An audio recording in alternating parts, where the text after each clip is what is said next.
In-Flight Movies is a live recorded radio show broadcast on a Monday from 8 p.m. to 10 p.m. UK time. You can listen live in the Aberdeen local area on 99.8 FM or online at shmoo.org.uk. The following show has been edited to remove all music. You can hear the music by listening live to the show. Links can be found on our Twitter at inflight_movies. That's at inflight_movies. And now, on with the show.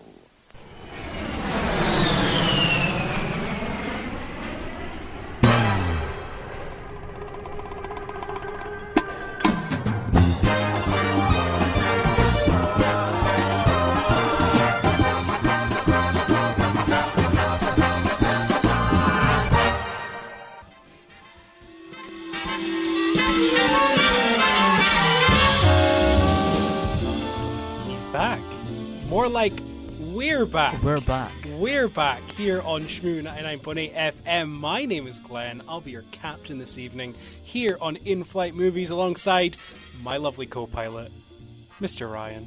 As always. You say as always. It's been 19 months. It has been. It has been. It has been 19 months to the day since... It's felt so long. I know. Since me and Ryan were on the air previously doing In-Flight Movies. And now we're back. Finally. We're here. God, it feels nice. Yes, it feels absolutely. Good. I'm so excited. I am. My boots, if I was wearing them, quaking. My socks, if I was wearing them, they're off. Oh, of course. Blown. Yes, right off. I've got them over here, actually. Do you want them back? No, I'm good. Yes, we're back. In-Flight Movies is back here on Shmoo 99.8 FM. We're with you for the next 2 hours discussing all your favourite movie news, reviews, and everything else nice and tasty. We've got Halloween Kills, we've got Dear Evan Hansen, and of course, the epic of this year, Dune. Just in time for us to get back into the studio, we get the opportunity to speak about Dune. I'm so excited. Oh, very. I'm so excited. We've got news, we've got highlights from when we were away, everything to talk about then, and a lot more, including a bunch of great music, all ready for you here tonight on Shmoo 99.8 FM. This is In-Flight Movies.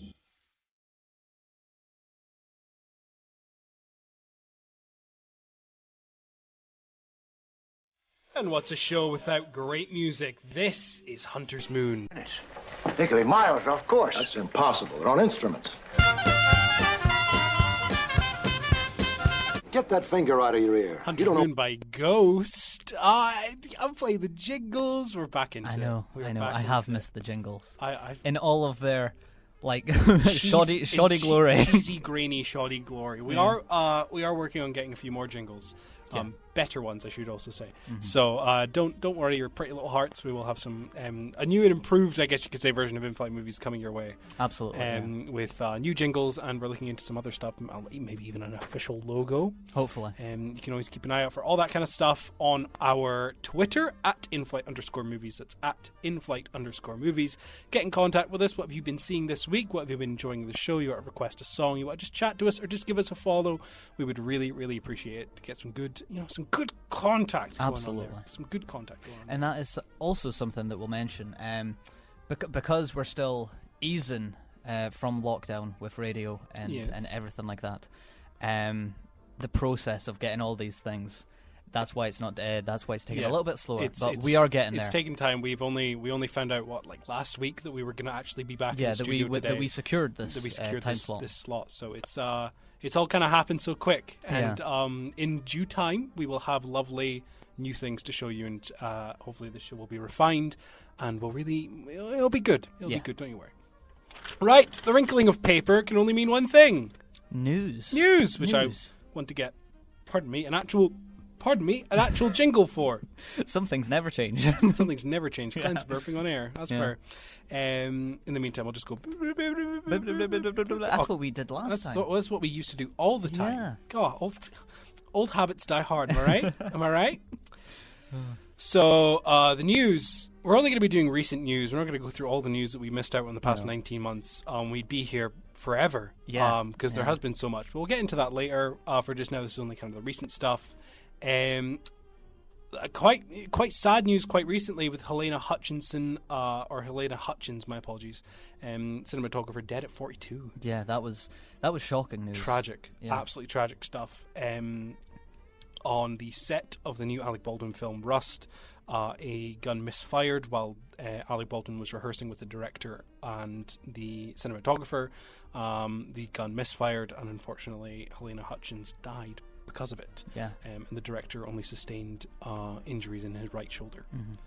Quite sad. A really, really sad story. Absolutely. Even I have seen all over Twitter and the likes, people are once again talking about the Brandon Lee with the crow incident that happened years ago, and the fact that this is eerily the same idea, and the fact that a gun misfiring on a film set, that should not be happening. No, it shouldn't be happening anyway, but a gun misfiring on set with live rounds within it, that's even worse. Yeah.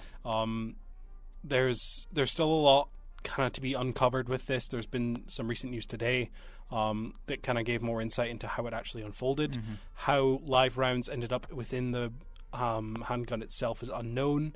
I'm sure as time progresses we'll get more information on that, but as it stands currently, I do think that the conversation surrounding handgun firearms and live rounds within film sets is certainly something that I'm glad to see being brought up again. Yeah, it's definitely something that should be, like I said, 2021, this kind of stuff should not be happening. Oh God, no. And film safety, and well, safety in general, on sets should be main priority. It should, always. It should. And it is surprising that we're still using live firearms to this day, considering the situation that happened with Brandon Lee. It should have ended then. Absolutely. But unfortunately it's continued, and another person has died because of it. Yeah.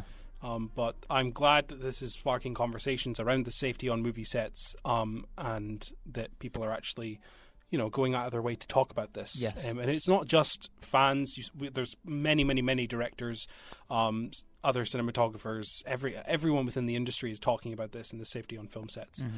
So hopefully some good comes out of this. Yeah, and it sparks change. Yeah, because that's from this moment on, like change should happen. Yeah, it should. Right there. There is absolutely no doubt about it. And other sad news, Friends actor James Michael Taylor, who played Gunther, who was the coffee shop owner, or he was the main barista guy. Yeah, Central Perks, we'll say manager. Died recently. I think it was today or yesterday. I heard this morning, died at 59 of prostate cancer. Yeah, that is very sad news. Very upsetting to see. Lots of love pouring in from members of the Friends cast, and many others as well who've worked with the man. Sad to see him go. Absolutely. It's quite unfortunate. Yeah. While watching Friends, obviously you've got the main cast and everyone has their favourite moments, but Gunther was that was a comedic character that was always just incredibly well done from the very beginning to the very end. And he will be a sore loss. It's sad to hear, unfortunately. Right, into some more cheery news. Eternals has its first reaction. Of course, we've missed out on God knows how much MCU news, and now with don't even tell. I know. I think Ryan is beginning to get that MCU fatigue. Yes, he really is. I'm a little bit. Maybe. I'm still quite heavily in it. I'm very up to date. You're a bit behind. I'm very up to date with my MCU stuff. But Ryan's beginning to get that starting parts of fatigue, and it wouldn't be a news week without MCU news. Eternals had its premiere recently. The first reactions are coming in, very, very divisive. Yeah. A lot of people saying it's the most different MCU film, and Ryan writes out all the news for me on a piece of paper and then hands it to me, and he's just written the word dense in block capitals. Yes. Care to explain? When the first reactions dropped, I read a few because obviously I was like, I needed to know. And the one word that was repeated in like every single review, and people have picked up on this, so if you search up on Twitter or any other the word forum, dense, the word exactly, the word dense, Eternals is right beside it. But everyone's using the word dense, saying it's the most dense Marvel, and it's gotten to the point where dense no longer means anything while talking about this film, and I find it hilarious.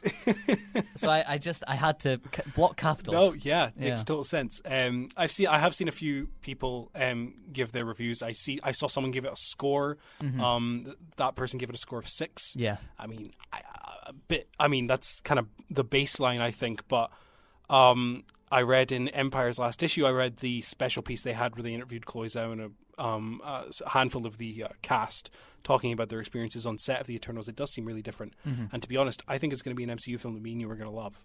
I think they're honestly Eternals. I actually, no word of a lie, I was going back on our very last episode last night because I just wanted to see what our format used to be like. And while we were talking about news on that episode, we were talking about the first hint of Eternals news that we found out, and it was the fact that Kamal Nanjiani was going to have a Bollywood dance number.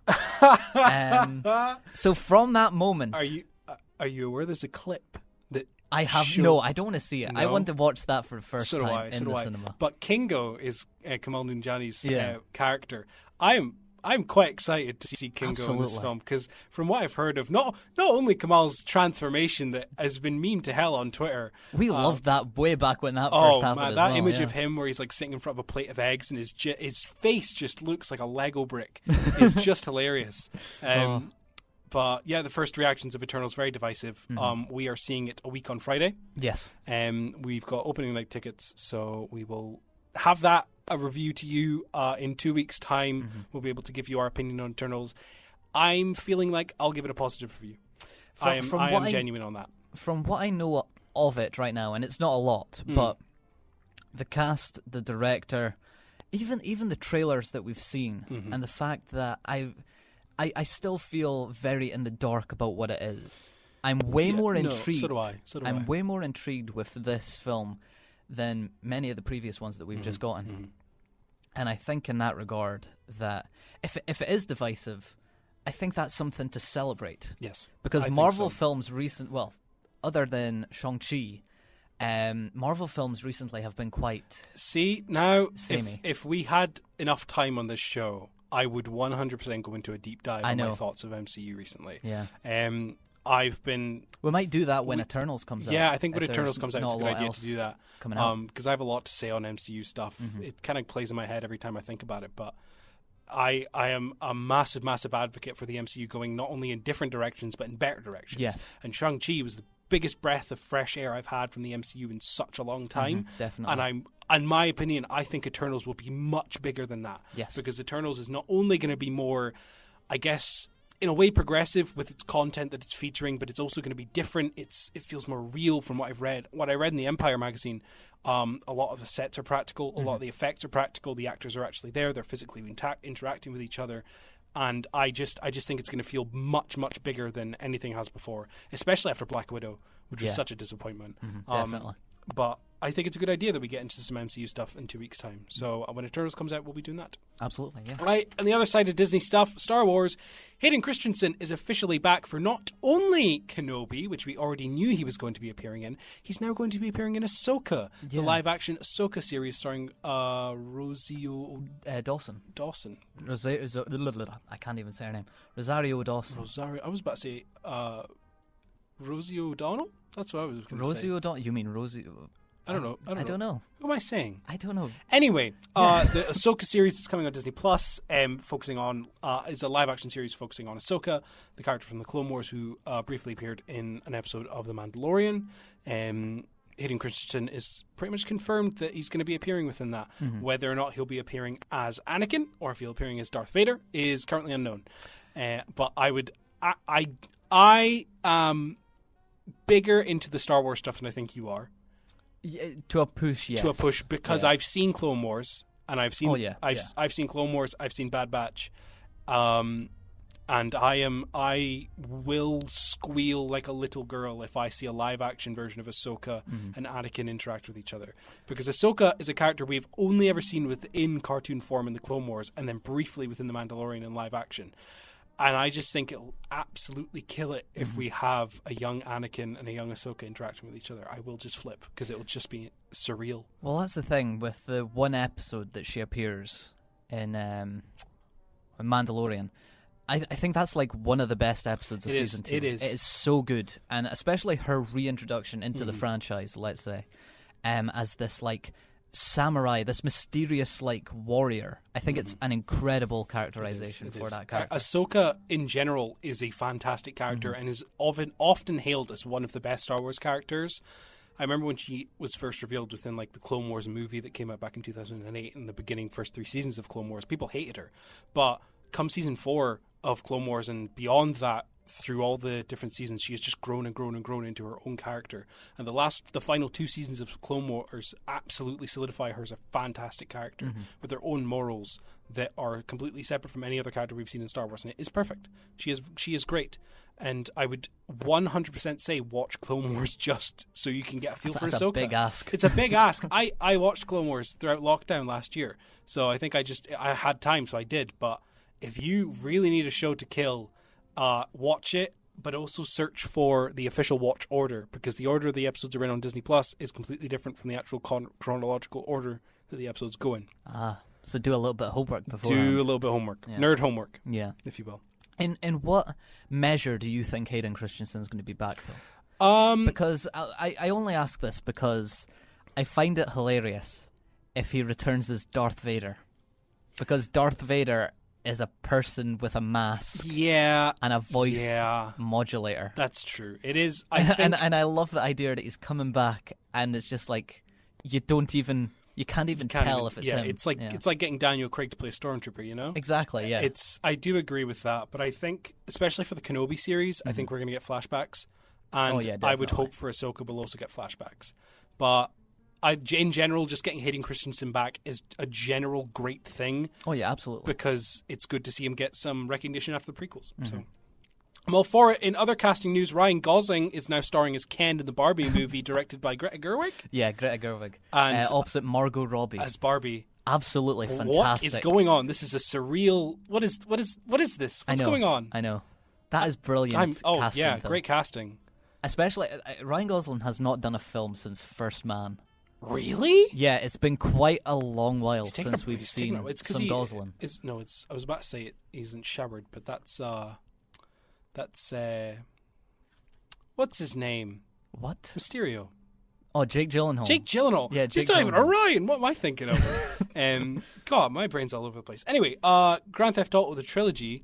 This isn't movie news. This is just game news. Yeah. But Grand Theft Auto the Trilogy, Grand Theft Auto 3, Vice City and San Andreas are getting remastered for PlayStation, Xbox, and Switch, releasing November 11th. Ryan wrote this down because he's most likely excited about it. I think it's interesting. I will be picking it up at some point. Maybe not on release. San Andreas is coming to Xbox Game Pass.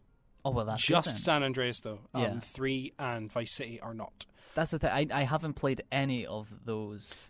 GTA games. I played a bit of San Andreas when I was younger, but that's about it. But I haven't had the exposure that other people have. But I think this will introduce some people to those games. Well, that's the thing. Like GTA 5 is like still the kind of the highest grossing video game. It's up there. Yeah. Oh, it's up there. And we haven't had anything from that series in a very long time. And I love the fact that this is going to be. Maybe just like enough until 10 years' time at which GTA 6 comes out. Pretty much. Like it just interests me because I've never played these games before, and I do think that'll be an interesting first play. Yeah, very true. In trailer news, there are 2 major trailers that came out this week: Uncharted and Red Notice. I watched the Uncharted trailer. You watched the Red Notice trailer. Yeah. You go first. Red Notice. Red Notice. It's a Ryan Reynolds film. Oh, let's skip Red Notice. Yeah. No, well, that's the thing. We Ryan Reynolds is fine enough. I think we've liked Ryan Reynolds in the past. Oh, but for recently he's gotten to the point for both of us, I believe, in which he plays the exact same character every single role. He's getting typecast. Absolutely. And I'm quite sick of it. I think Free Guy pushed us over the edge. Yes. Horrid. Yeah, I did not Makes like me that ill. one. Yeah. Didn't like that film. Well, Red Notice, actually, it seems just like the exact same character.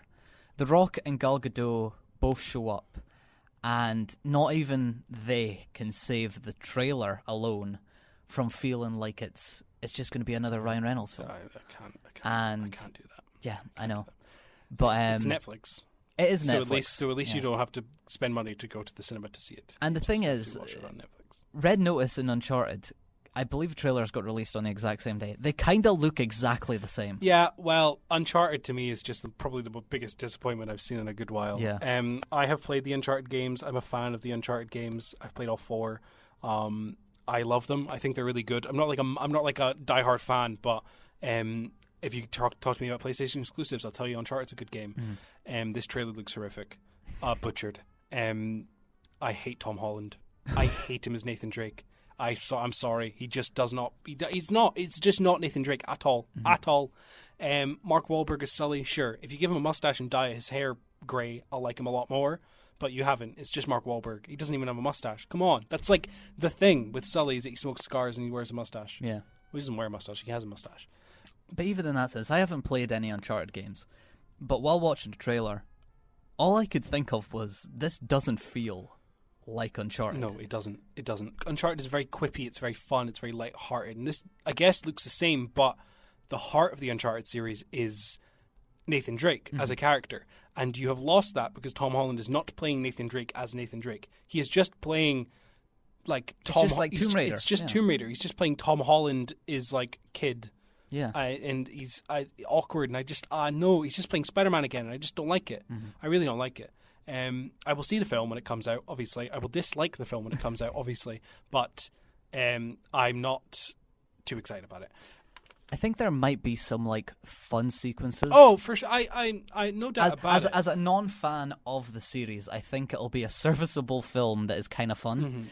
But that's exactly the same as like the Tomb Raider film. Yeah. Like serviceable, but feels like it should be more. Yeah. And finally, within our news, Rob Zombie shares his first image of the Munsters movie. Yeah. Now, this is a strange thing. The Munsters to me are just like, what, the Addams Family, but not? Yes, kind of. Basically, exactly that. Yeah, it's a family of monsters in which there's Frankenstein's monster is. They're not monsters, they're monsters. They're monsters, exactly. Yeah, sorry, apologies. Yeah, but Frankenstein monster is like the figurehead. And the grandpa is like technically kind of like Dracula. They've got different names, obviously. They're not named after these characters. But the Munsters is a fantastic, light-hearted, like 6 days comedy show for a family. Like imagine Happy Days, but like just with these like with universal ghouls. Monsters. Yeah, it's really funny, and I've loved them since I was a kid. And Rob Zombie posted the first image, which is basically a recreation of the house, which looks incredible. And his three leads, starring as Herman and I can't remember the mother and the grandfather's name. I can't remember. But they all look really good. They look incredible. And it's kind of exciting. But Rob Zombie has never made like a children or a family film. They've always been really graphic, really gory, 18. Yeah. Yeah. I'm really curious to see if this is going to follow suit and going to be like a hard R, or if he's going to try his hand at a family film. I think it'd be fun if it was a hard R Monsters movie. That would be insane, that would be insane. Yeah. That would be pretty cool. Speaking of Rob Zombie, let's play a song by him. Dragula by... No! Not yet! Not yet. Dragula by Rob Zombie. Dragula by Rob Zombie there. I asked Ryan, what is a Dragula? Dragula is apparently the car that they drive in the Munsters. Yeah. Which is true. But Dragula is also a Elvira-like series which stars the Boulet brothers, who are two drag queens who dress up in horror. And I believe they have a series on Shudder. I've never heard of them. So, exactly. So, yeah. Kaboom. Fresh movie news. Ding, ding, ding, ding, ding, ding, ding, ding, ding. This is hot off the press. Hot off the press. Everyone's favorite Tarzan. No, George of the Jungle. Yeah. Brendan Fraser has been cast in the Batgirl movie as Firefly. I didn't even know there was a Batgirl movie coming out. There was a Batgirl movie coming out. That's news to me. I don't even care. I'm just happy Brendan Fraser is in two films that I know are upcoming. Yeah. Because he's in that new Scorsese, Flowers of a Killing Moon, Moonflowers Killing Me. It has words. It has words that include... The title has the words Flower, Moon, and Kill in it somewhere. Yes. But he's in that, and I love Brendan Fraser with all my heart, and I'm so happy to see him get in actual movies now. He's been doing Doom Patrol as the voice of Robot and stuff, so I'm super happy that he's in stuff now. Absolutely, yes. The poor man's been doing nothing. I know. Remember Furry Vengeance? That was like his last gig. What the heck is Furry Vengeance? You don't remember Furry Vengeance? Oh, don't search it up. Let's not get into this now. You've got stuff to say. Okay. So, Glenn. So, Ryan, right. One of the ideas I had for this show coming back on was to go through our time away from the show. Yes. And I haven't told you any of the... You haven't. This has all been kept as a secret. Yeah. Ryan could expose me for crimes I've done from the past 2 years I wouldn't know. Any of these events. These are events or releases that have been over lockdown, over the time we've been away, that I feel it really impacted us in some way, and we would have talked about these at length if we were doing the show. That's why I've decided them. So, we'll go through this list, and to start with, I will say this: hit me. Our final show was on the 16th of March, 2020. Yes, it was 16th of March. If I remember rightly, did we talk about Onward? We talked about Onward. Yes, we did. Because Onward was the last film we saw within the cinemas before it closed. Onward, Invisible Man, and I think maybe Dark Waters. See, I remember seeing Dark Waters and I remember seeing Onward. You saw The Invisible Man. Yeah. I did not. Yeah, but that was our last show. Wow. And that is terrifying. Yeah, it's crazy. And then, just as an overarching date, we went on lockdown 23rd of March 2020. Wow, not long after. So it wasn't... No, exactly. Not that long after. And the first thing that I've got here that I think you'll really like. We were both really excited for this. We had talked about this many times over the show. Doom Eternal finally released. 20th of March. Feels like an age ago since Doom Eternal released, man. Doom Eternal was incredible. Doom Eternal is incredible. Oh yeah, it is. The hours I put into that game is insane. I still remember the day that me and you went into town to pick up our collector's editions, and then we both went home and wore our helmets proudly and played Doom Eternal. And I smashed that campaign into a million pieces. Yeah. I love that game to pieces. I've since played all the DLC that came out for it. You haven't even played any of the DLC. I haven't got around to it, yeah. But the thing is, I really want to. I've been meaning to get around to it. It's so hard, but it's so good. Yeah. It's worth it. Yeah. But that game, I remember to start with, one of the things we were thinking of was like, is this better than Doom 2016? It was 2016. Yeah, Doom 2016, yeah. Doom 2016. But Doom Eternal is hard. Oh, it's hard. And that was a perfect game to just start lockdown on, I thought, to be honest. That gave me plenty of hours of entertainment. Yeah. And at the same time as that came out, Animal Crossing also came out for the exact Switch. same. Well, So near enough. it was the same day. Yeah. So I was not only was I entertaining myself killing demons, but I was also entertaining myself by befriending my cute animal villagers and making my island nice. But yeah, Doom Eternal is probably one of the best games of last year. Yeah, I still think. Yeah, I would agree. And it gave us hours of entertainment. And it also had a great score by Mick Gordon, which there was a lot of controversy around that, which is quite upsetting. But they made it work for the DLC. They got new composers, and the people for the DLC did a really good job. But Mick Gordon, still amazing. Speaking of music, the next thing on this list, 27th of March, so we're staying in the same month. Still in March. The one and only Dua Lipa released Future Nostalgia. What an album. What the best album of last year. What a picture. What a picture. Dua Lipa, Future Nostalgia was one of my favourite albums last year. And I say that with my head held high. Absolutely. Because that album was great and still is great. Other than, I would say, maybe... the last two songs. Yes. Everything on that album is... I was so impressed with it. Oh, it's so good. I was so impressed. Good. And we still have tickets to see her live. We're seeing her live in April of next year, which is a whole year and like 4 months after we were supposed to originally see her in January of 2020. Yeah. Oh my God. Postponements, man. Oh, that's been bad. But anyway, Future Nostalgia was perfect as well for that first section of lockdown, and that album I feel like defines lockdown for many people. Yeah, especially for me. Yeah, but that was on constant rotation, and a lot of the songs on that are still hits. What I find really impressive is how there's like the longevity that Dua Lipa has gotten out of this one album. Oh, exactly. Yeah. Every song, bar 3 of the songs on that album, have all been hit singles. Yes, she hasn't released Pretty Please or Boys Will Be Boys or Good in Bed. Those are the only 3 she has not released as singles. Everything else has been released as singles. Singles. And they've all done absolutely fantastically. And I love that, to be honest, because honestly, they deserve it. They do. In terms of really pop music, it's some of the best pop we've had in a very long time. It's fantastic. And it was a breath of fresh air. And I like the fact that pop music has now kind of marinated with that style, and we're getting more disco. Oh, I love disco. the fact that no it's coming back. complaints from me. No, exactly, no complaints. No complaints. But yeah, Dua Lipa, absolutely flawless. Then next up, 19th of June, Last of Us 2 got released. Oh man, Last of Us 2. Which I haven't played, so this You one's haven't all on played. you. This one is all on me. Last of Us 2, before it came out, I had one of my friends at work tell me basically the entire plot of the game. Oh yeah, game. I Because, forgot that the leaks and all that. Yeah. There was a bunch of leaks that came out of the game that ruined the plot, and I actually think they postponed it slightly to alter some things.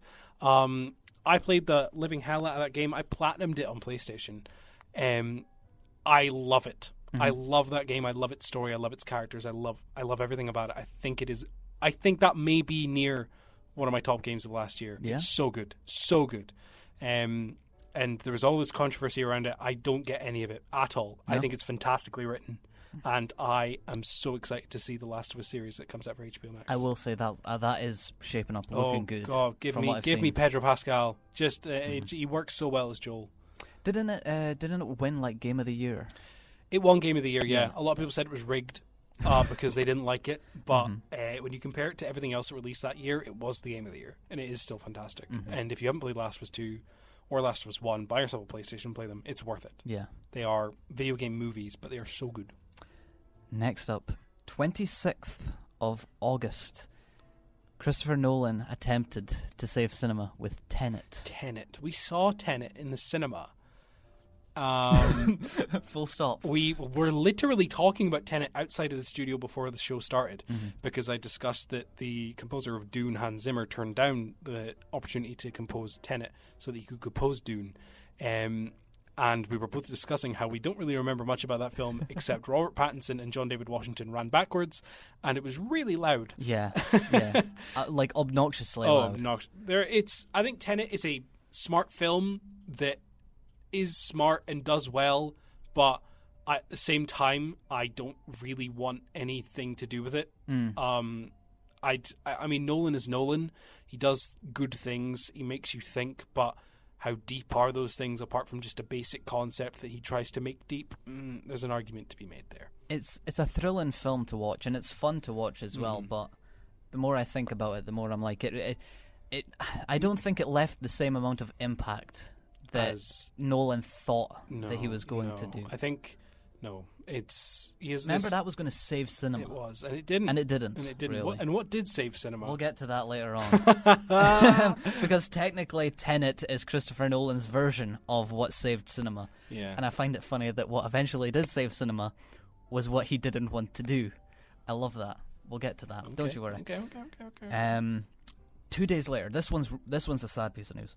2 days later, 28th of August, 2020, we lost Chadwick Boseman. Oh. Yes.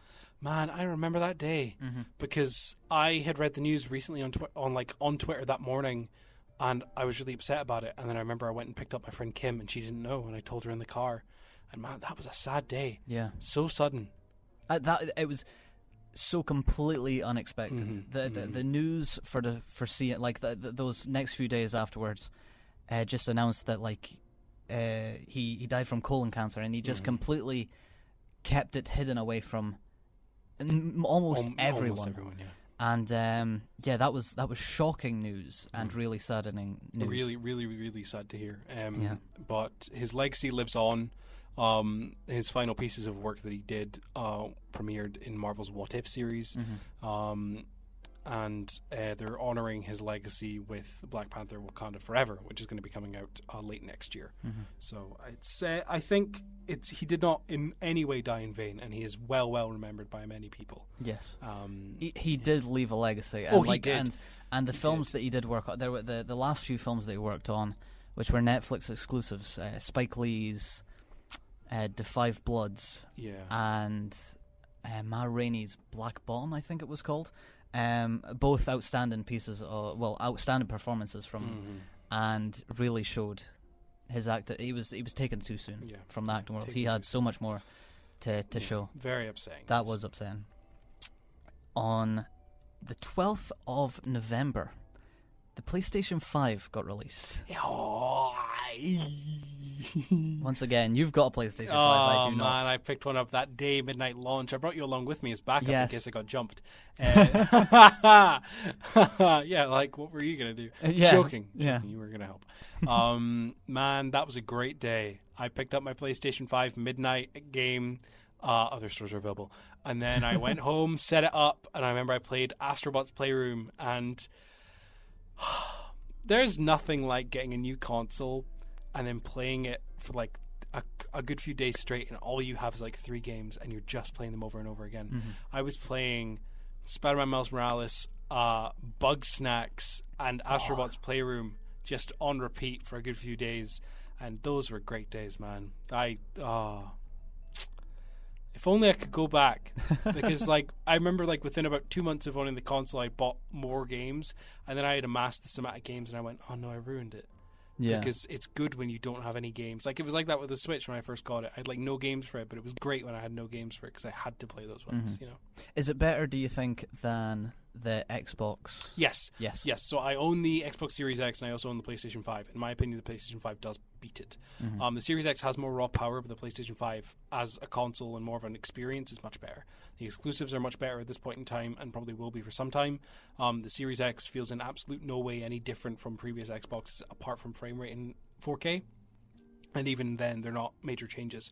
The difference from when you switch on a PS4 to switching on a PS5 is night and day. But switching on my old Xbox to my new Xbox was exactly the same experience because the UI is exactly the same. It just didn't feel any special.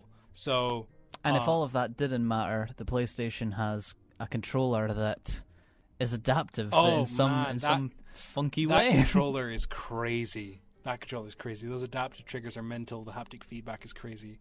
I still love it. I still really, really love the PlayStation 5, and I am still playing a lot of games on there. I'm planning on starting Ghost of Tsushima soon because I bought the director's cut, which means that I get to play that in nice, lovely 4K 60. Yes. Pleasure. But anyway, that is some little things that's happened. We'll play a song. We will play some music, and then afterwards we'll have a little bit more. A little bit more for the final couple. Around about 7 odd minutes of the show, and then after that we'll get into some reviews. It is 8:49 here in Aberdeen, and you're about to listen to Moody by Self-Esteem. Moody by Self-Esteem there from the new album Prioritize Pleasure. Came out Friday. Yeah, came out Friday. And I've given it a listen, and it is actually worth a listen. Worth a listen? Yeah. Worth a listen. Ryan's recommendation there. I do think it's good. Oh, the album. Perfect. Right, get back into your list for these final 8 minutes, and then we'll go through this one a little bit quickly. Yeah, go for it. I believe we'll talk about it in a few weeks, but WandaVision premiered on Disney Plus 15th of January. Wow. Yeah, oh my ages God. ago. Holy moly, that's a while ago. Yeah, that doesn't feel like that long No, that's ago. a whole 10 months. But I just put WandaVision to overarch Disney Plus in general. Yeah, we've had WandaVision, Falcon and the Winter Soldier, Loki, and What If. And also in terms of, we had The Mandalorian as well, in terms of Disney Plus. We had, Mandalorian as well. So, yeah. But yeah, Crazy. WandaVision and the rest of the Marvel shows will go into more detail in 2 weeks. We'll have a good MCU section in 2 weeks' time when Eternals comes out for sure. But I really like them. In general, I like them. Yeah, they are good. They're good shows. Ups and downs. Ups and downs for sure. Some interesting stuff that's good, some interesting stuff that's kind of the same and makes me worried. But I'm, of course, as always, stupidly optimistic. Absolutely, yeah. But we'll get into more of that later. Yes. Next up, on the 22nd of February... the day music died, Daft Punk split. Oh, man. You had to go and upset me, didn't you? You had to. You just had to mention it. I know. Well, did you remember? That was one that I was like, Glenn might have forgotten about that. I did forget about that. Because, you know what I do remember about that? Every single Daft Punk vinyl went right up in price. Absolutely. And I was annoyed because I hadn't bought any yet. And Their I still music don't. sales skyrocketed. They did. After they genuinely that day. did. It's impossible to get a copy of Random Access Memory anywhere now on vinyl without paying extortionate prices. But yeah, that was sad news. I remember when that happened, I listened to Harder, Better, Faster, Stronger like 8 times that day. And I was like, this is one of the greatest songs ever made. But the thing is, not that long prior, like maybe a month or so, they mentioned how they wanted to do a film score for like a horror film, and it fell through, and like within a month they had split up. And I find that really sad. Like if that project had like went through, maybe they would have had one more album, and that would have been really good. But Yeah, that was a sad bit for 2021. Next up, 18th of March, Justice League: The Snyder Cut finally got released, and we watched it. We watched that 4-hour film, and it wasn't that bad. It was very surprising. It was very watchable, very surprising, and actually quite good. Yes. I like how we're rushing through this, but yeah, I do agree. Justice League, absolutely terrible film first time around. Oh yeah, garbage. Second time round, 4 hours actually surprisingly flew by. They did. And then we will jump all the way. I had two more, but we'll jump and go straight to the 30th of September. Cinema was saved. James Bond, No Time to Die. No Time to Die. Genuinely did save cinema. I'm surprised you didn't want to talk about it this week. I thought you wanted to get your fingers deep into Bond. I would love to talk about Bond at some point, but it's been a few weeks. I feel like maybe we might talk about it when the DVD releases. Yeah, that seems like a good idea. And we could do a spoiler. Yes, spoiler of course. Talk. Actually, you know what? Good idea. When the DVD releases, we'll do a spoiler talk on Bond. Because I think there's so much to talk about with that film. Oh, especially with you, because you could go for hours. It's so divisive, and I love it for that fact. But as a film, I think it's a ton of fun. Yeah. But that was some events that happened over the time that we were away. Awesome. And I just know that all of those things we would have talked about in so much detail. We really would have. We would have spent a good time on those. So it is upsetting that we don't and we can't. But we're back in it now, and there's not going to be anything we're going to miss now. So you're okay. You're sweet. Absolutely. You're fine. Yes, so that's been the first hour of our show. We'll be back in around, I want to say about 10 minutes, after 2 songs in the news, and when you come back, we will go right into our reviews, the actual review portion of the show in the second hour. We're going to be starting off with Halloween Kills, and then going on to Dear Evan Hansen, and finishing off with Dune, so we can get a good long amount of time to really, really sink our teeth into Dune, and make sure that we get everything we want to say. And in honor of Halloween Kills, we are going to play the end title scene, composed by John Carpenter and Cody Carpenter and Daniel Davies, my apologies.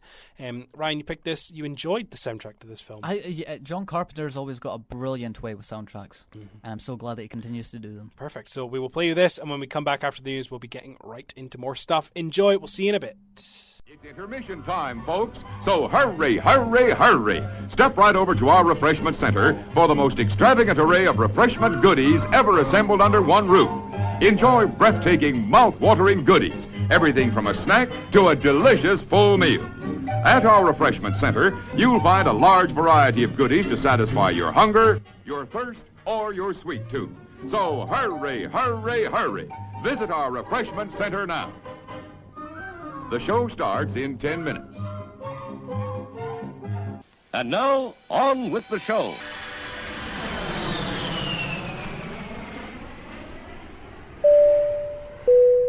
You're listening to In-Flight Movies here on Shmoo 99.8 FM. My name is Glenn. I'm your captain for this flight. My co-pilot Ryan is still with me. Still here, as always. Still here. Can't get rid of him. No, never. Can't get rid of him.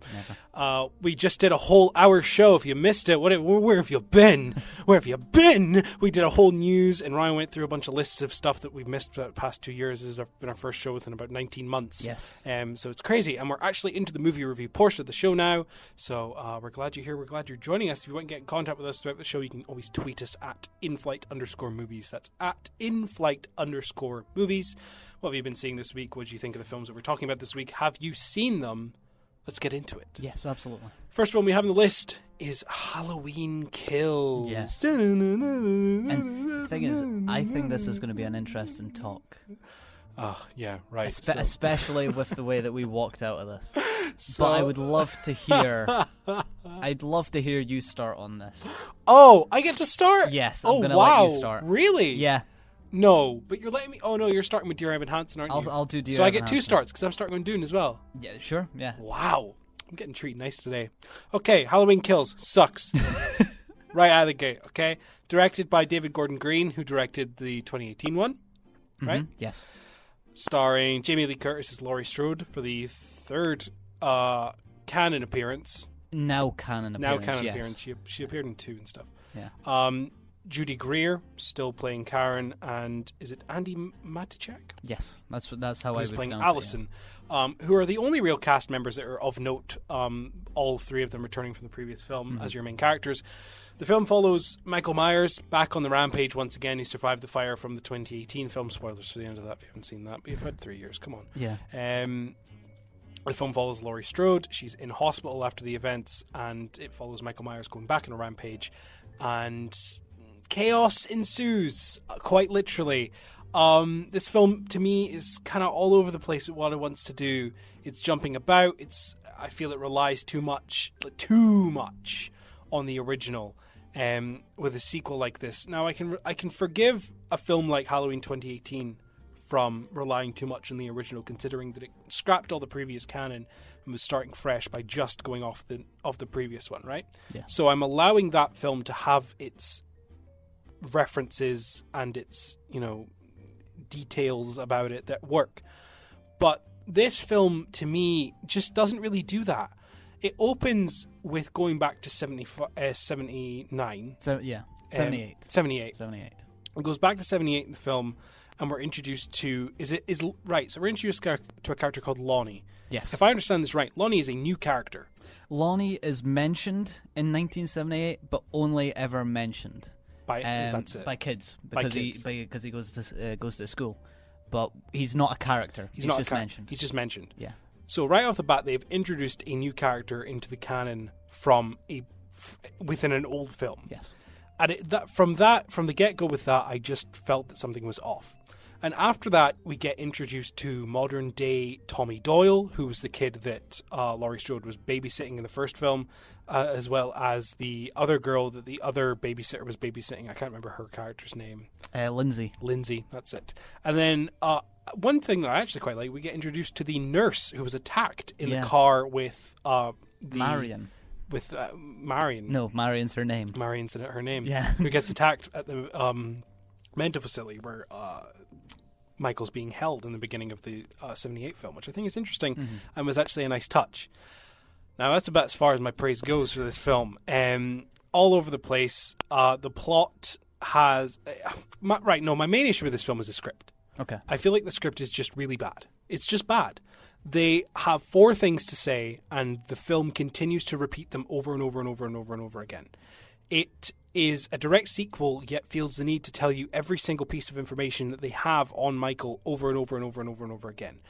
I cannot tell you how many times it's mentioned that Michael was a child when he murdered people, when that he looks out of windows and stuff, that he's how many people he has killed. They go through this part where Tommy Doyle literally stands up on stage and tells the story, and then throughout the film he begins to tell the story over and over again to different people, and he keeps mentioning different parts. Characters will have conversations in one room and then transfer outside of that room to have the same conversation again, written different. You'll have characters like Allison be like, I need to go kill Michael Myers, he's the evil within this town, and then she'll leave the hospital room and go to the back of a car, pick up a shotgun and say the exact same line again, but said in a different way. It feels like the film is just continuously repeating itself in order to get to an end point that it had in mind, but how that middle point happened was kind of all over the place. I just didn't feel anything for this film at all. I feel like it's struggling and it's chugging along. There are decent parts to it. The kills are cool. The soundtrack is really decent. It's really good. But that's as far as my praise goes. Everything else about this film just doesn't really work for me at all. I enjoyed it a lot more than I did. Than you did. Yeah. But I still want to acknowledge that I do not think that this is the weakest out of the now 3 canon films in this series. But I still think I had a lot of fun watching it, for the sole reason of we watched this straight after watching the original Halloween and then the 2018 Halloween. Yeah. And something right off the bat, which I thought was absolutely a brilliant directorial move, was to have so much continuity between 2018 and this Halloween Kills. I will agree. And it seeming quite like it flows so seamlessly. Yes. There's characters that show up here right at the beginning of the film. I can't remember their names, but they're going to Halloween. They're dressed for Halloween. One of them is dressed as a doctor because she's a doctor, and the other one's dressed as a nurse because he's a nurse. And when you watch 2018 Halloween, you see them enter in their car on their street, going somewhere, while Michael Myers is going through the street, stalking the town. Stalking, yes, and you don't know where they're going. It doesn't really seem like they're important characters at all. They have maybe less than 5 seconds of screen time in the 2018 film. But then they show up here, and they seamlessly reference, oh, that's our street, and all that, when it comes on the news that Michael Myers has returned. And I found that really, really good, because if you were to watch this film completely on its own, then you will not remember that they showed up in 2018 Halloween, because they didn't have an impact at all in 2018 Halloween. And everything that Kills does for those characters, introducing them at least, I feel works as an introduction on its own. Now, I agree, but my issue is that the film can't make up its mind on stuff like that. Yeah. So while it does do something like that, where it's not going to exclusively introduce these characters and say, hey, look, these guys were in the 2018 film, it's a blink and you'll miss it thing. Yeah. But why are they doing that for those characters, but then not doing that for characters like Tommy Doyle or, I've forgotten her name again. Oh, Lindsay. Yeah. And Miriam? Marion. I think for characters like that, they literally say their names a few times out loud and then show clips from the 78 film and say, look, it's these characters. Why are you doing that for them, but for characters that were shown in the 20 film, you're not doing that? I think the reason for that would be down to new audiences. And honestly, I think it's completely down to new audiences. I think people looking for a Halloween, not a Halloween film, a scary movie to watch on the holiday of Halloween, and they see Halloween Kills at the cinema, they're just going to go and watch it. And I will say this, I don't think that the film does a brilliant job emotionally with the characters of Tommy Doyle or Lindsay. I am quite disappointed with where they end up character-wise. However, Tommy Doyle may go down in history as this year as one of the most annoying characters in film history. I hated him on screen. He really annoyed me. But the thing that I think David Gordon Green was trying to do was to actually have an emotional impact for these characters. And to just say, oh, I'm Tommy Doyle, and this happened back then, I was the boy, this, that, and next thing. I think general audiences might not necessarily get the emotional impact that would say, well, they were all the way back in the very original, the very first film. This is who it was, and this is why they're important. Those little scenes for those characters are just showing an importance to them. But I will admit, I don't think the importance is carried through. No, it's not. That is unfortunate. But other than that, I think the continuity, what they have, I never found a problem with it, because we're living in an age in which sequels happen all the time, and I feel like Star Wars, even Marvel films, they reference previous films in the exact same way, but admittedly they'll do it a little bit better and they'll do it less often. Now, I agree with that, but I think I don't like that other films are doing this now. I'm not a fan of this whole cinematic universe thing that people are doing, where they feel the need to connect films to films and have films connect to other films and stuff. Well, that is something. This is definitely a bridge film, and I think you have to go in knowing that it's a bridge film. This is it does not end the story of that gets started in Halloween 2018. No. It just moves it along, and I think that Halloween Ends, which is scheduled to come out next year, if it does come out next year, we'll wait and see. But the story is going to end brilliantly in Halloween Ends. But when that comes out, we'll finally find out if this chapter is better than what we think it is right now. Because right now we don't have a definitive point of where this is going. No. And if it does, well, if Halloween Ends goes the way of Rise of Skywalker, let's say, and it completely just kind of destroys this franchise, then this film is just going to suffer tremendously from that. But as a bridge film, I think it got me excited for where it's going. And I think what it does and what it says, it's interesting, if not a little bit lesser. It could be done a little bit better. Oh, I think so. The kills, as you said, are great. I think this is the most brutal and most mean-spirited Halloween film there is. Yeah. This is... The kills in Halloween Kills are quite deranged at times. They are. I think I like what this film does with Michael, in which it kind of shows him in more of the light that they're trying to go in. I don't want to spoil things, of course, but they do lean heavily into Michael being a 6-year-old child stuck in the body of a man who's unstoppable. That is something. They bring elements from the sequels that are no longer canon. Yeah. And then they rework them and maybe retool some things. And I think they make those elements better. That is one of them. Yeah. The fact that Michael is stuck as a 6-year-old in the body of a man. There are some moments in this film which are fairly brutal, but there are also moments in this film that I think are kind of comedic and funny.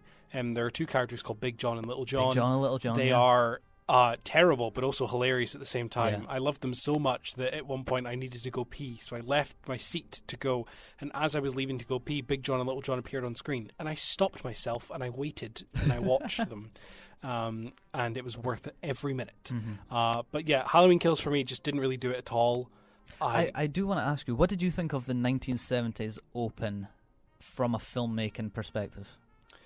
Do you mean the way that it looks? Because I thought when the 1970s scene popped up, I thought that the way that it was shot composition, the color grading, technical. That's what I mean. Technically, I think that 1970s sequence is actually some of the best and least showy. Yeah. Previous film footage. It did do a very good job of replicating what was done in the 78 without film. going overboard. Yeah, without, and it was really impressive. And I do actually remember watching that and going, "Oh, this is cool." I did like going back to 74. 78. Sorry, I just found it was stupid that we went back to introduce a character. Yeah, and I guess give backstory for another one, but that makes sense because he was already established. Yes. But introduce a character? Why are you not just pulling from characters we already had? Why do you feel the need to add another one? It felt stupid to include Lonnie for no reason other than just to have another person. Have another one, yeah. And it's not like he had any great impact on the story either. He was there to connect a character to a character they made up. It's strange. There's a lot of choices in this film I just don't get. And I saw someone online describe it as if Jamie Lee Curtis became sick within 6 weeks of filming, and so they just made a film without her. Well, that's something. I actually love the fact that Jamie Lee... That is something that I will say is not a spoiler, but it's something to actually... If you're going into the film to see Jamie Lee Curtis, remember how she ended off in the last film. Yeah. And realize that this film is trying to go... Not realistic, but trying to make it as realistic as possible as it can. Jamie Lee Curtis is not in this a lot. Nope. But for me, it made complete sense, and I felt that the way that they do her character here really sets her up for any future events in any films. And for that reason, like I said, it's a bridge film. This is not the end of the story. And for that reason, I did enjoy it. I had fun with it, and I'm going to save my judgment entirely until the actual story ends. I find that unfair. However, I say that, but when we get to Dune, I will be saying the same thing. Yeah. So I am nothing but a dirty, dirty liar. But after this, we'll get into a film that Ryan's going to start off with, and that is Dear Evan Hansen. We're going to play some more music for you. This is Living Legend by Lana Del Rey from her new album. Yes. Blue Banisters. Ryan, you also listened to this. Good? Yes, I loved this album. I think, I'll talk about it more when we finish. Yeah, perfect. Okay, this is Living Legend by Lana Del Rey from her album Blue Banisters. After this, we'll talk about Dear Evan Hansen. Blue Banisters. Ryan, you also have another recommendation from this album. Yeah, well, the whole album, actually, in fact, is honestly one of the strongest Lana Del Rey albums there has been. Alongside NFR, we'll call it NFR. Yeah. But yeah, nearly every single song on this album to me is unskippable. It's no skips. Wow. No skips. That's high praise. This is some of the cleanest and most beautiful sounding melodies that she's done in her career so far. And I was really quite scared to start with, because this is an album that is half very brand new stuff and half basically vault stuff that she had recorded ages ago in the past and had just keeping there. So half the album's old stuff, but never once does it feel jarring or like a compilation album. It flows seamlessly. Wow. But there's another song on it called Dealer with it's from a shelved project that Lana Del Rey was going to do with the last Shadow Puppets, which is one half, basically, let's say, of Arctic Monkeys, their side project. Yeah. And it's an incredible song. We couldn't play it on the show because of swearing. Bad words. But, the whole album, I think it's really good. Yeah, perfect. Well, there's Ryan's another recommendation from Ryan. Get into that. Yes. Right. Dear Evan Hansen, directed by Stephen Chbosky, who previously did Perks of Being a Wallflower, and also directed Wonder. Who was that? Chris Owen Wilson. Owen Wilson, I believe. Wow. Starring Ben Platt, who plays Evan Hansen, who also played Evan Hansen in the original stage play. That's important. It's very important. Yes. Starring Julianne Moore, who plays Heidi Hansen, his mother. Caitlin Dever, who previously appeared in Booksmart. She was great in that. Brilliant, yeah. Great in that. Who plays Zoe Murphy. Amy Adams plays Cynthia Murphy, and Colton Ryan plays Connor Murphy. It's quite a star-studded cast. Quite a star-studded cast. Yeah. Does pretty good with getting some good names on there. Yeah. Does it do well with them? Well, so we'll briefly go through it. It's an adaptation of the musical, which is about Evan Hansen, who is a high school student that suffers from anxiety, social anxiety, and basically the story goes through a certain amount of time with him as he learns acceptance and understanding after the unfortunate suicide of a high school classmate. Yes. And right off the bat, from that small portion of just what this story is about, you can already tell that this is a film that deals with very sensitive issues and very, very difficult issues at times. And we both have not seen the musical. No, we've never even listened to the original musical soundtrack. Exactly. We were going into this very blind. Completely blind. And to be honest, I didn't really know the reputation that the musical had in general. I only knew utterance from a few friends. Yeah. That's all. The friends who dragged us to see this film, in fact. But for me, and you might be different, but for me, when the film finished, I had a very uncomfortable feeling in myself. And as the days went on and I thought about it more, I just think the story for me is just fundamentally problematic in my eyes. And like I said, haven't seen the musical, don't know what that's like, so maybe it completely changes. We'll talk about this film as a lone entity then. But the story in this film, I feel, is fundamentally problematic. Wow. And it's basically from the fact that... brilliant that you brought up the two previous films that the director has done, Perks of Being a Wallflower and Wonder, because I think those films are really well made and do incredibly for the subject issues that they deal with. I think it's very accepting and understanding. This film never feels accepting, it never feels understanding of the issues that it's trying to deal with, to the point where at the end, without giving away any spoilers, at the end, it never resolves or tries to talk really about the issues that it presents. No. There's no conversations. And for that reason, everything that happens in this film just made me feel sick to my stomach. It would have changed if by the end of the film there was an actual message and an actual teaching, a learning, an understanding of what it's trying to say, but it never has that. Yeah. And I don't know what you... Yeah, what I you mean, thought. like you've said multiple times, we've never seen the original play, we've never seen the original musical or listened to the soundtrack, so our views are entirely on this film. However, that doesn't mean we've not seen any of the conversations that have been happening around this film. Basically, everything I've seen about this film from people who have seen it is that it's incredibly problematic, that it doesn't follow the same beats, that it does things differently, it changes things around, changes song orders, adds songs, take away songs, and kind of changes the whole plot of the film. There are parts of it that are uncomfortable, but I feel that they are just made to be uncomfortable and make you feel uncomfortable and work within the stage play. It's weird to watch a film and my first thought be, oh yeah, the stage play's better, when I've never seen it. I had that feeling with In the Heights as well. It's just, as a on-screen musical, this fails. Yeah. Miserably. I was speaking to you about it, but I hold La La Land as that gold standard for on-screen musicals. Yes. There's not a moment in that film where anything feels awkward, everything feels natural, everything is whimsical, beautiful, gorgeous. It's lovely. It's a perfect film.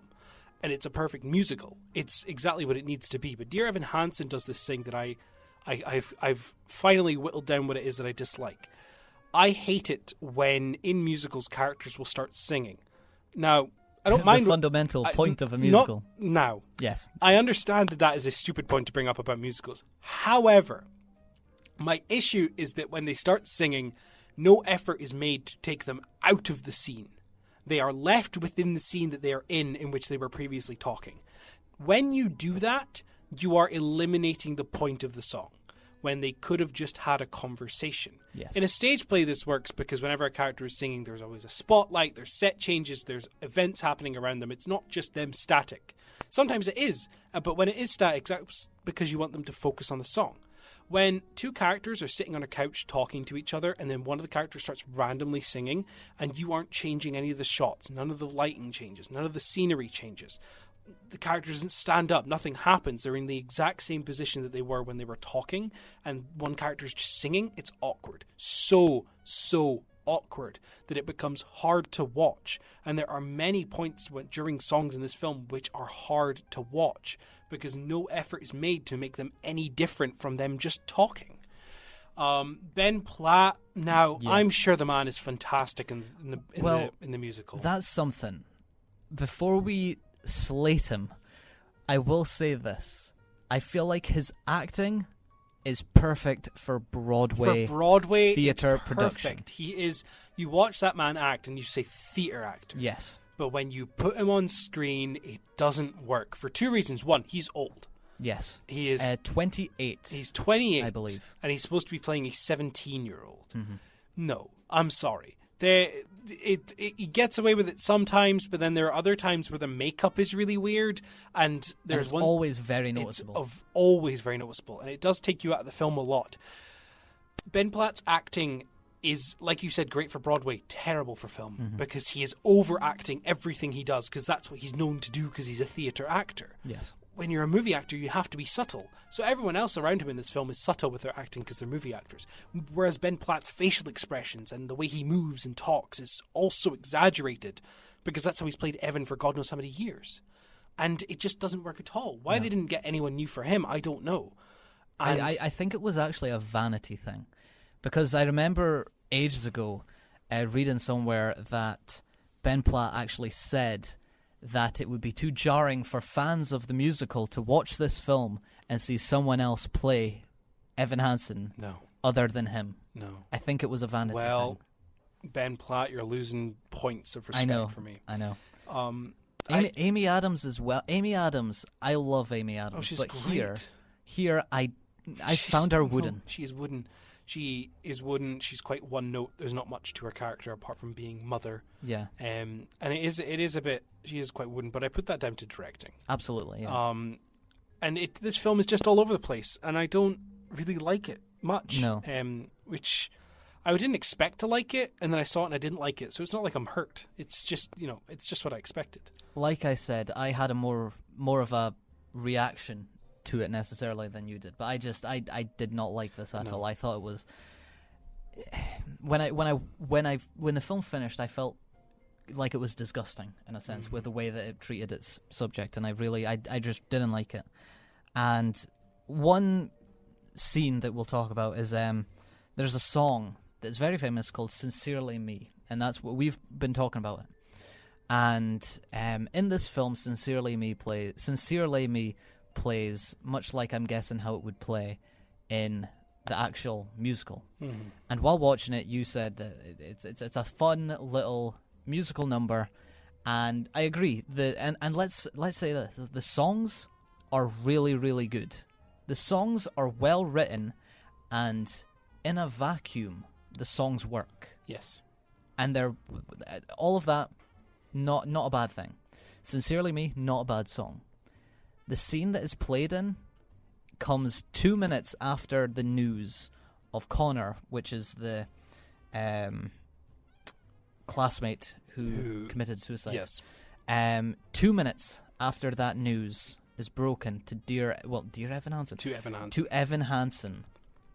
They do this musical number in which Connor comes back in a dreamlike state, very Singing in the Rain, with happy smiles dancing. on his face, and they make it incredibly inappropriate with certain material, and I just turned off straight after that. I was like, this is completely ill-judged. Yeah. I hated it. It sucks because it is one of the best musical sections of the film as well, because it does From a standpoint, because it does that thing that I was desperate for to happen, where it takes a musical number and takes it outside of the scene that it was originally began with, you know, and it works like that. But it is unfortunate that the context of that scene is not the best.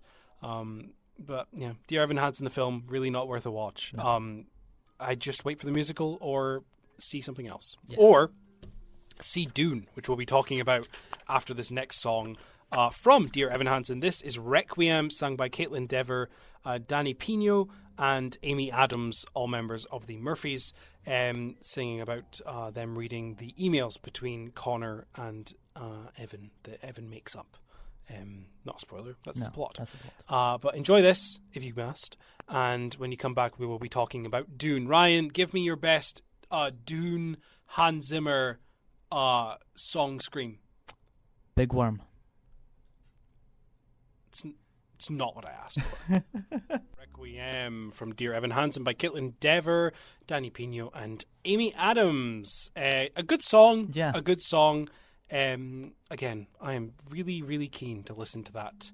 Original recording from Broadway. Right. The movie event of this year. This is the big one. Yes. This is the big one. I don't care about Bond. I don't care about Bond. This is the big hurting. one. Dune. Yes. Take 2 of Dune. Technically take 3, but yes, take 2. What was take 1? Take 1 is David Lynch's 80s film. Take 2 is? 2000 miniseries. Oh, shut up.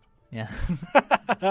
Based off the book by Frank Herbert, absolute science fiction classic. Dune is a 1,000-odd page novel filled to the brim with lore and has been continuously attempted to make into a film or a TV series or just general media and failed. Until now, the legend of sci-fi himself, Denis Villeneuve. We love him. Oh man, we love him. Yes. I watched Arrival not long ago for the first time. Perfect. Yeah, it's a brilliant film. Yeah. Great film. And Blade Runner 2049. It's still my favourite film of that year. It's so good. It's so good. Dune, written by John Spite, I want to say. Denis himself, and then Eric Roth.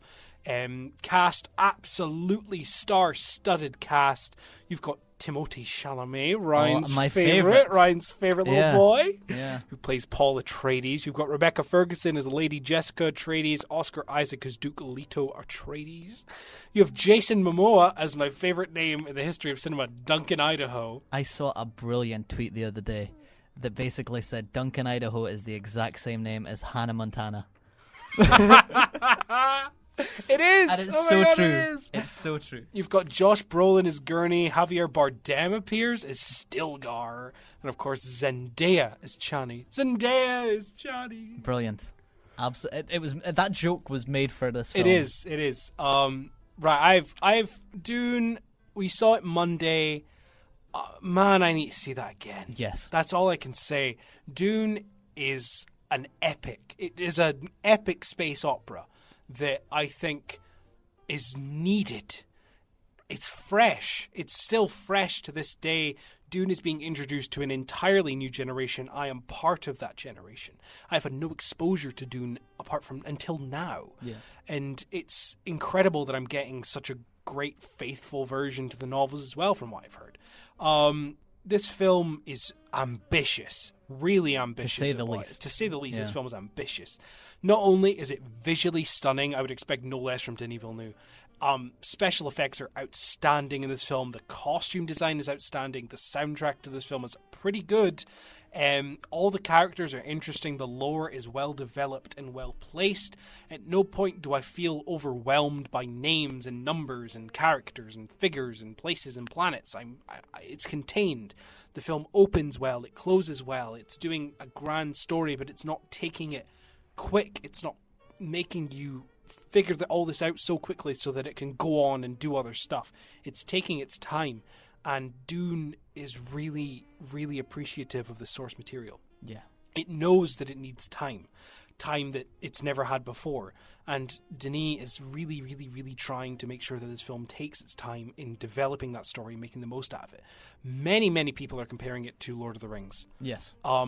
Because this is one of those films where it is an epic that is going to take place over 2 or 3 films. It's not a spoiler to say, because literally the film opens up and the titles are the first thing that show up in the film, and literally it just says Part 1. Part 1. Dune Part 1. So you're like, oh, even before you see the film, you're like, oh, well, this is Part 1. Yeah, this is Part 1. It's not an It situation in which No. the film ends and then it's just suddenly Part 1 and you're like, really? No, it opens and tells you this is Part 1. Mm-hmm. There's more to come after this.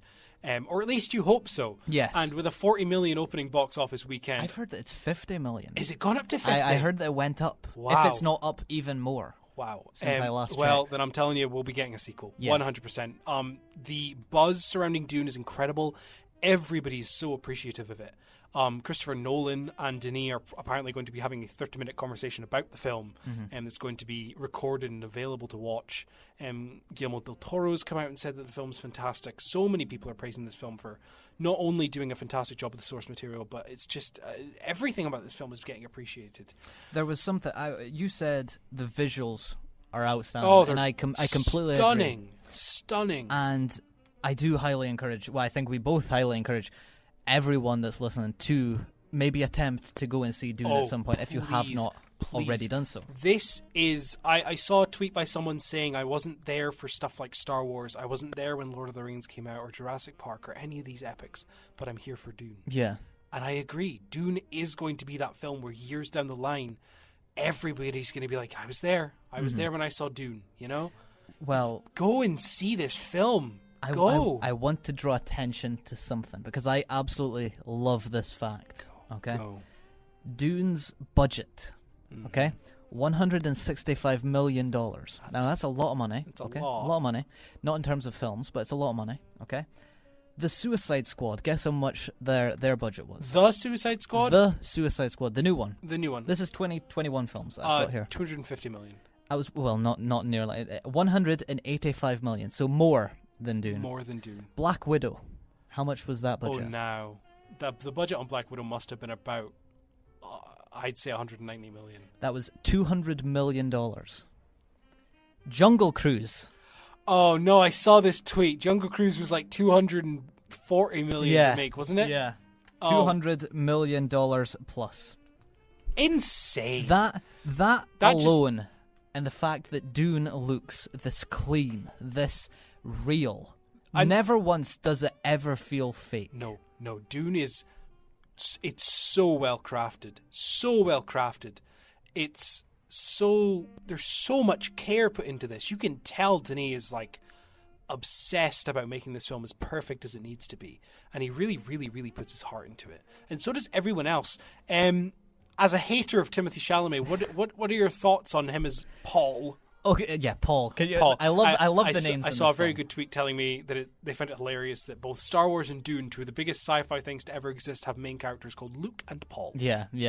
But Timothée, I've never been a fan of in the past. His films, The King, Lady Bird, Little Women, I think if he gets put into a role in which he is like a stroppy teen that wants to get his way every single time, then it's perfect casting, but it's just not enjoyable to watch him. So while watching him here, his role is kind of the same. However, it's dialed back. I feel like they do the Elijah Wood Frodo approach to Paul in this installment in Dune, in which he's the audience character, basically. He is. We're following his story, and we are seeing everything as he sees it. Yes. And out of all of the characters in this film, Paul is one that I don't remember like a line from or very much from, other than maybe the very final scene. Mm-hmm. And I think that's on purpose. Yeah. I think going forward, Timothy might really pull out of the bag, and then part 2 is going to be an incredible performance from him, I hope, if it continues this way.